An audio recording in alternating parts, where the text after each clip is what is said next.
नमस्ते बच्चों। नमस्ते सर। कैसे हैं? अच्छे हैं। अच्छा, हम लोगों ने अभी एक श्रृंखला शुरू की है शब्दकोश निर्माण की। अपना शब्दकोश बढ़ाने के लिए हमने काम शुरू किया है, जिसमें 2 अभ्यास हो गए हैं। कितने हुए हैं? 2 अभ्यास हुए हैं। पहला अभ्यास जो हुआ था उसमें हमने 25 शब्दों का अभ्यास किया था, और दूसरा अभ्यास किया था उसमें भी 25 शब्दों का अभ्यास हमने किया था। अब हम आगे करेंगे वो भी 25 के ही करेंगे, तो मतलब 1 से लेकर के और 60 अभ्यास की हम चर्चा करेंगे। पुस्तक का नाम है रचना अनुवाद कौमुदी। संस्कृत की ये किताब है। इसमें हम लोग हिंदी और संस्कृत के 25-25 शब्द प्रतिदिन अभ्यास करेंगे, जिससे कि हमारा शब्दकोश बढ़ जाए।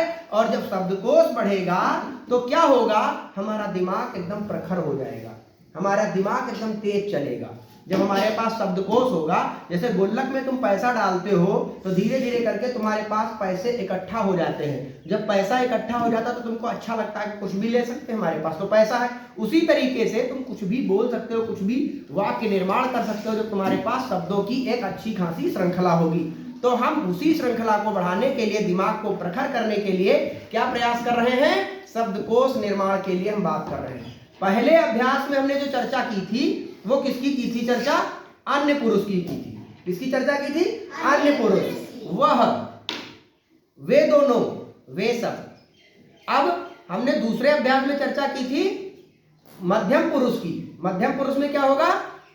तुम, तुम दोनों, तुम सब। और उत्तम पुरुष, आज जो तीसरा अभ्यास है उसमें हम चर्चा करेंगे उत्तम पुरुष की। उत्तम मैं, मतलब जो वक्ता होता है, जो बोलने वाला होता है, वो उत्तम पुरुष का होता है, और जो सुनने वाला होता है, श्रोता, वो होता है किसका? मध्यम पुरुष का। तो हम लोग चर्चा करेंगे, आज चर्चा करेंगे उत्तम पुरुष की। और अभ्यास 2 में हमने चर्चा की थी किसकी? किसकी चर्चा की थी? मध्यम पुरुष की। मध्यम पुरुष में त्वम, युवाम, यूयम। त्वम एक तुम, फिर युवाम तुम दोनों, 2 तुम की बात की। फिर यूयम तुम सब, तो त्वम, युवाम, यूयम तुम एक, युवाम तुम दोनों, यूयम तुम सब। अब इसी तरीके से जो 25 शब्द हमने कल अभ्यास किए थे उनकी पुनरावृत्ति हमारे साथ आप सभी लोग करेंगे। बोलिए, त्वम तु युवाम तुम दोनों, यूयम तुम सब। त्वम तु युवाम तुम दोनों, यूयम तुम सब। त्वम तु युवाम तुम दोनों, यूयम तुम सब। अब आगे, फलम फल, पुस्तकम पुस्तक, पुष्पम फूल, पत्रम पत्ता या केठे, भोजनम भोजन, जलम जल, राज्यम राज्य, गृहम घर, वनम वन। अब हमने चर्चा करेंगे किसकी? संज्ञा और सर्वनाम की हो गई। अब जो हमने भी शब्द बोले हैं इनमें से हम आपसे पूछेंगे संज्ञा और सर्वनाम। संज्ञा और सर्वनाम की पहचान हो गई आपको? संज्ञा किसे कहते हैं?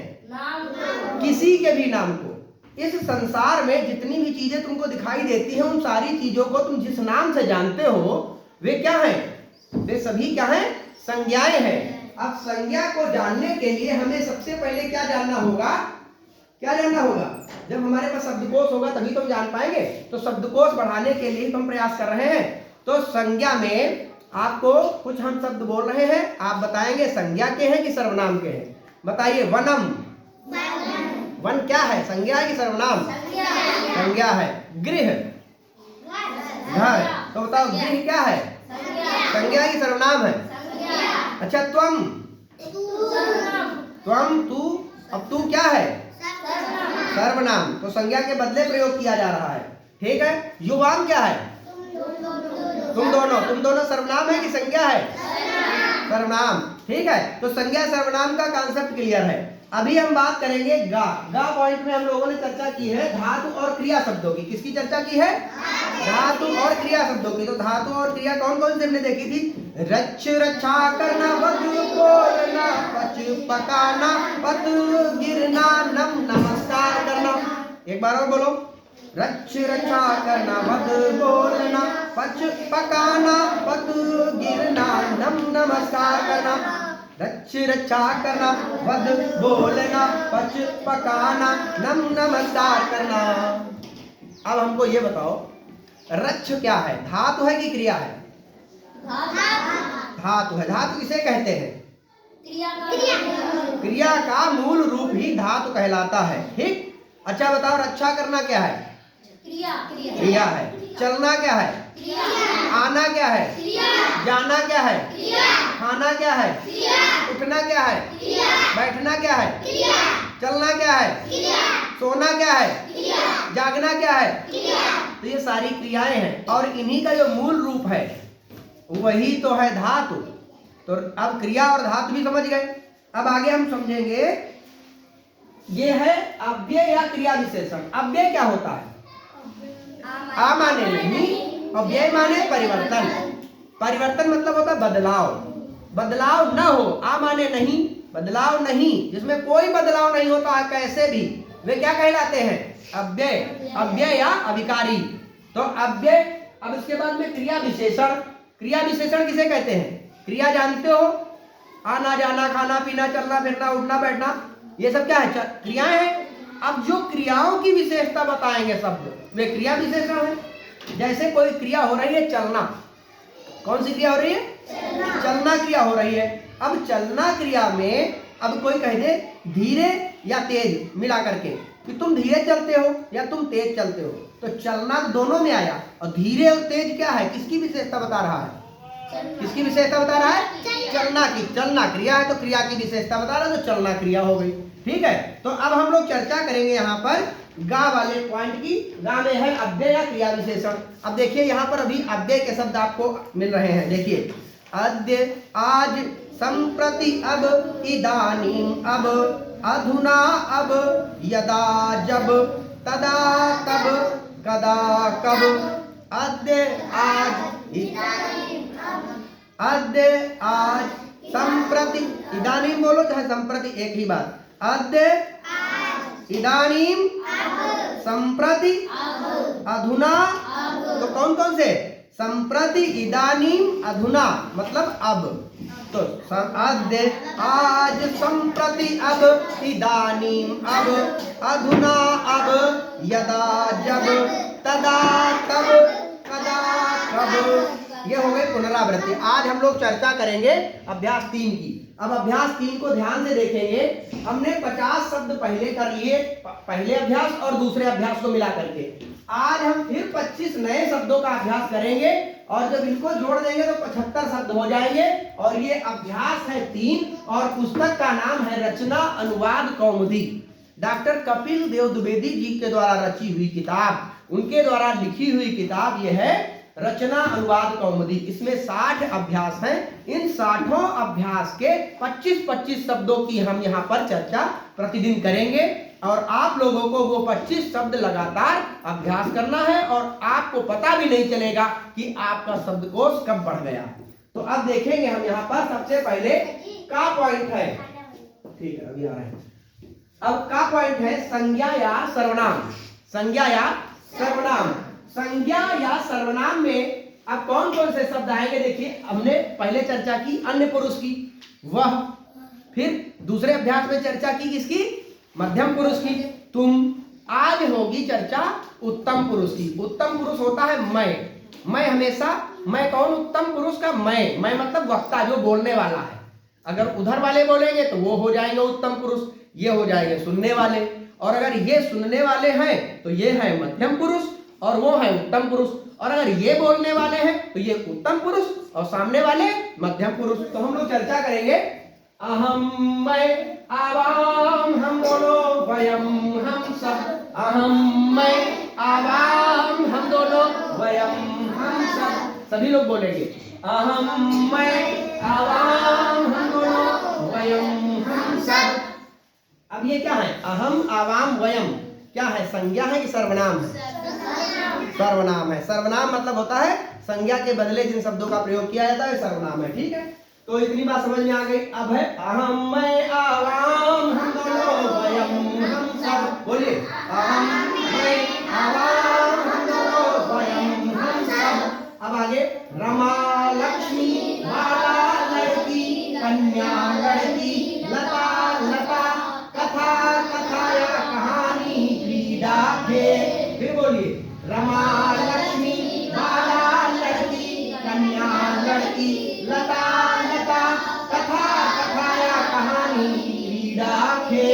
एक बार और बोलेंगे, रमा लक्ष्मी बाला लड़की, कन्या लड़की, लता लता, कथा कथा या कहानी, क्रीड़ा खेल, पाठशाला पाठशाला, विद्या विद्या, पाठशाला पाठशाला, विद्या विद्या, पाठशाला पाठशाला, विद्या विद्या, पाठशाला पाठशाला, विद्या विद्या।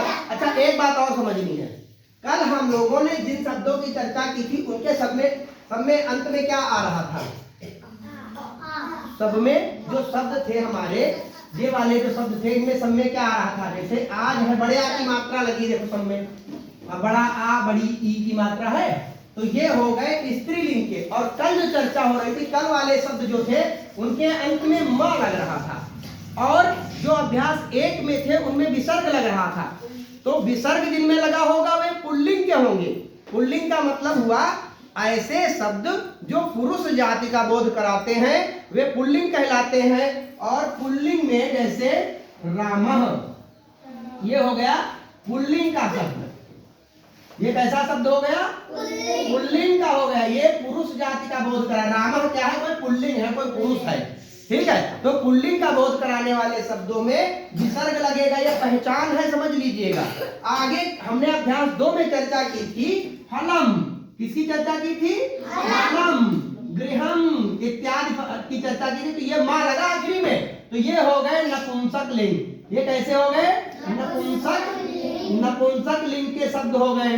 अब ये देखिए, इसके बाद में हमने आज जो चर्चा शुरू की है वो किसकी चर्चा हो रही है?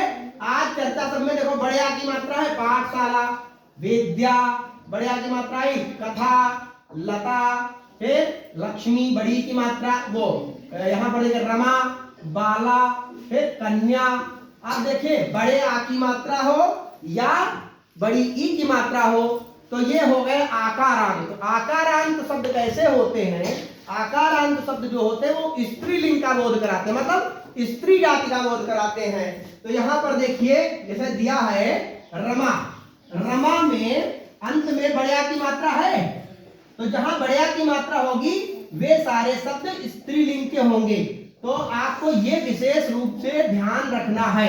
हम इसकी चर्चा लगभग प्रतिदिन करेंगे, लेकिन अगर हम दिमाग से अगर स्मरण से हट जाए तो आपको ये मान के चलना है कि जहां विसर्ग लगा होगा अधिकतर वे सारे शब्द कैसे होंगे? पुल्लिंग के होंगे। जहां अंत में मां लगा हो जिन शब्दों के, वे सब नपुंसक लिंग के होंगे। और जिनके अंत में आकारांत मतलब बड़े आ की मात्रा लगी हो वे सब स्त्रीलिंग के होंगे। तो आज जो शब्द हैं वो स्त्रीलिंग वाले हैं, ये ध्यान रखना है आपको। तो अहम, मैं, आवाम, हम दोनों, वयम, हम सब, ये सर्वनाम शब्द है। अब हम जो चर्चा कर रहे हैं जिन शब्दों की जो संज्ञा शब्द आ रहे हैं वो स्त्रीलिंग के हैं। रमा लक्ष्मी, बाला लड़की, कन्या लड़की, लता लता, कथा कथा या कहानी, क्रीड़ा खेल, पाठशाला पाठशाला, विद्या विद्या। ये हो गए संज्ञा सर्वनाम। अब देखिए ग में धातु या क्रिया शब्द, धातु या क्रिया शब्द। तो धातु और क्रिया का मतलब समझते हो? क्रिया कौन सी होती है? जैसे देखना है, रुकना है, बैठना है, पीना है, सूंघना है, स्मरण करना है और जीतना है, ये क्रियाएं हैं। और धातु क्या है? क्रिया का मूल रूप। दृश्य की धातु है, वो देखना की धातु है दृश्य, रुकना की धातु है स्था, बैठना की धातु है सद, और पीना की धातु है पा, सूंघना की धातु है घ्रा, स्मरण करना की धातु है स्मृत, और जीतना की धातु है जीत। तो हम लोग यहाँ अभ्यास करेंगे। दृश्य देखना, बोलिए दृश्य देखना, निष्ठा रुकना, सद बैठना, पीना, सूंघना, स्मरण करना, जीतना। बोलिए दृश्य देखना, निष्ठा रुकना, सद बैठना, पीना, सूंघना, स्मरण करना, जीतना। एक बार और बोलेंगे। दृश्य देखना, इच्छा रुकना, सद बैठना, पीना, सूंघना, स्मरण करना, जीतना। अब है ग पर अव्यय या क्रिया विशेषण। अव्यय मतलब ऐसे शब्द जिनमें कोई परिवर्तन नहीं होता। आ माने नहीं, गए माने परिवर्तन या बदलाव, जिनमें कोई बदलाव नहीं होता, वे क्या हैं? वे क्या कहलाते हैं? अव्यय। और क्रिया विशेषण जो क्रिया की विशेषता बताते हैं, जैसे इतः यहाँ से, इतः यहाँ से, ततः वहाँ से, यतः जहाँ से, कुतः कहाँ से, किम क्या, कथम क्यों या कैसे, न नहीं। फिर बोलिए, इतः यहाँ से, ततः वहाँ से, यतः जहाँ से, कुतः कहाँ से, किम क्या, कथम क्यों या कैसे, न नहीं। इतः यहाँ से, ततः वहाँ से, यतः जहाँ से, कुतः कहाँ से, किम क्या, कथम क्यों या कैसे, न नहीं। तो अभी हमें लग रहा थकान हो गई तुम लोगों को, हो गई ना, थक गए हो, भूख लगी होगी, तो जाओ खाना खाओ जा करके। ठीक, आज के लिए इतना ही, धन्यवाद।